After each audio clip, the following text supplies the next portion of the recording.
Hey y'all, so I'm back with another bow tutorial.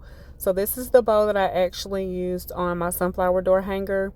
With this first color you see me using, I actually used about 20 inches of this ribbon, cut it into two pieces, folded it in the middle and overlapped, and then you just want to bunch it up in the middle as you see me doing. Once you have your two pieces bunched together, you're going to go in with some twine or whatever you use to secure your bows, whatever works for you. I'm using twine. I'm going to tie and knot it in the back and then cut off the excess. And then with this gorgeous sunflower ribbon, I'm in love with this ribbon. You want to fold it over as you see me doing in the video. Use the first bow as a guide to how wide you should make it. You want to flip it over and you want to do the same exact thing to the back side of the ribbon so that you have a double bow once it's done. Bunch it up in the middle as you see me doing.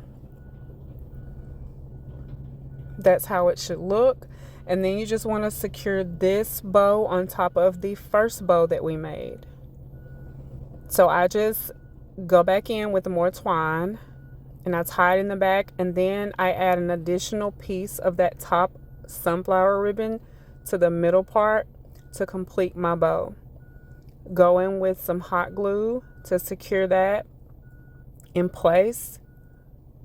And then once you have that secured with your hot glue, just go back through and fluff your bow out. Make sure that it looks how you want it to look. Make sure that you're pleased with the finished look, and then you just want to go in and dovetail your ends.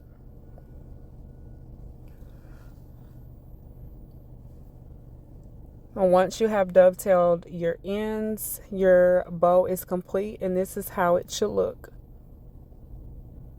I hope that this helps you. I know that bows can be intimidating. If there's anything I can do to help, just drop it to me in the comments.